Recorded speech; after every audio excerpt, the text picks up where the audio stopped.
Hi mga kauni, for today's vlog nga, meron akong bagong ituturong trick sa inyo kung saan magagamit natin to sa ating mga binibiling product galing ibang bansa tulad ng Korea, Japan, kung saan mababasa na natin yung mga naka-direction or yung mga instruction dun sa likod ng product na binili natin. Diba usually ay naka-translate sa kanilang language. Ngayon, mababasa natin yan sa English language. Panoorin nyo po itong tutorial na ituturo ko sa inyo para magamit nyo din kung sakaling bumili kayo ng mga ganong products.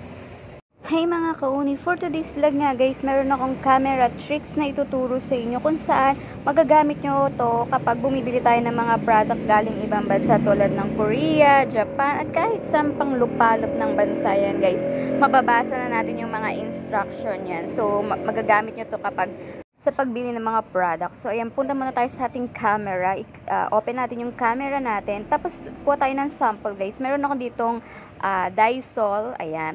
Ito, galing siyang Japan. So, puro Japanese yung naka-instruction dito. So, hindi natin yung mababasa.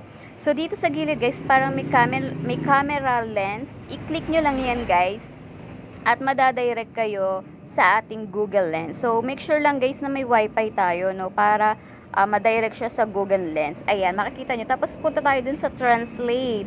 Ayan, pag nasa translate ka na guys, click mo na yan guys. At ta-translate yun sa Japanese to English. So, malalaman na natin kung ano yung mga nakasulat, kung kailan yung expiry, paano siya gagawin. May instruction dyan na English na. So, diba, bongga, ang galing, diba? So, kung hindi nyo pa alam yan, guys, pwede nyo yan itry. Lalo na yung mga mahilig bumili ng mga ramen.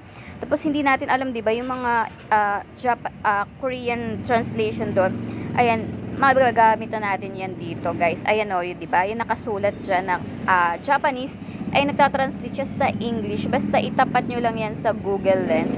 Automatic ang translation yan. O, diba, bongga? So, kailan ko lang din nalaman to. At least ngayon, alam ko na yung kung paano yung... Ayan, tignan nyo guys. Basta pag tinapat nyo yung lens, ayan, nagtatranslate siyang kusa sa English. O, diba? So, hindi na tayo mabubudol guys, no? So, ayan. Kung ako sa inyo, try nyo na yan guys. Kung gusto nyo malaman kung ano yung mga nakasulat dyan sa likod. Yun lang. Thank you for watching.